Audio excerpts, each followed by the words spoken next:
Compulsory దీని మీద action తీసుకొని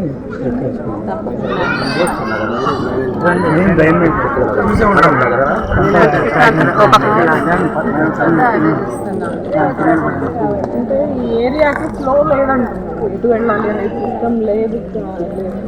యాక్చువల్గా ఏంటంటే ఇంతకుముందు టీడీపీ గవర్నమెంట్ ఉన్నప్పుడు 1,00,000 రూపాయలు ఖర్చు చేసి ఈ ట్యాంక్ టీడీపీ గవర్నమెంట్ చెప్పింది. ఆ తర్వాత ఏంటంటే అండర్ గ్రౌండ్ డ్రైనేజ్ కూడా వేశారు కాలనీస్ సగంలో వదిలేసారు. తర్వాత తర్వాత ఏపీ గవర్నమెంట్ నిర్లక్ష్యం చేయడం, ఈ కాలనీ వాసులు ఏమాత్రం పట్టించుకోవడం మూలంగా డ్రైనేజీ రోడ్డు మీదకి వచ్చి దోమలతో రకరకాల బాధలు గురయ్యి అందరూ కూడా ఆరోగ్య సమస్యలు వస్తున్నారు మేడం. తెల్లవారుజామున 5 లేడీస్ వస్తుంటే పాములు దుర్భర పరిస్థితుల్లో ఈ కాలనీ వాసులను జీవించడం జరుగుతుంది. కాబట్టి మీరు ఎక్కడికి గెలుస్తారు, మీకు విశ్వాసం ఉన్నది. ఈ కాలనీ వాళ్ళందరూ కూడా మీకు సపోర్ట్ చేసిన వ్యక్తులే. బాగా అందరూ కూడా సపోర్ట్ చేస్తారు.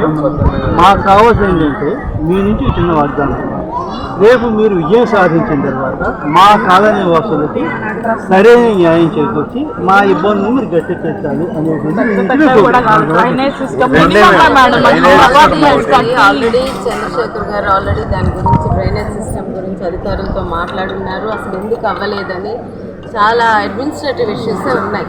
అంటే బిల్ లేకపోవటం వల్ల అన్నీ శాంక్షన్ అయినాయి, అన్నీ అవినాయి. అయినా దాని గవర్నమెంట్ సిస్టమ్స్లో ఉన్న దీన్ని క్లీన్ చేసుకుంటూ పోతే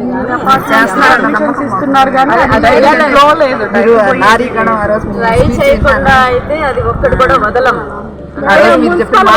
రావటం లేదు మేడం.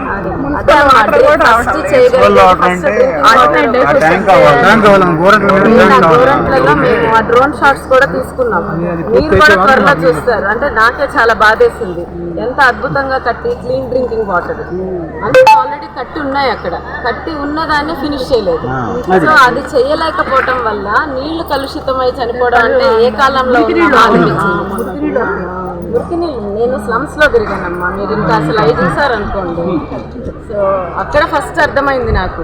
వాళ్ళు కూడా ఎంత క్లియర్ గా చెప్తున్నారంటే, మీరు మాకు పథకాలు ఇవ్వక్కర్లేదు, మాకు ఉండడానికి క్లీన్ గా డ్రైనేజ్ లేకుండా ఇస్తే మేము పనులు చేసుకొని బతుకుతామని చెప్తున్నారు. సో యూనివర్సల్ గా మీరు ఇలా అప్స్కేల్ అపార్ట్మెంట్స్ ఉన్నా స్లమ్స్ ఉన్నా అన్ఫార్చునేట్లీ ఒకటే problem, drainage, drinking water and roads. So priority basis మీద అసలు సిస్టమ్స్ లో ఎక్కడ స్ట్రక్ అయ్యి ఉంది, ఏమై ఉంది అన్ని చూసుకొని వర్క్ చేయడానికి మేము ఉన్నాం. వీక్లీ ఒకసారి రావటం లేదు మేడం.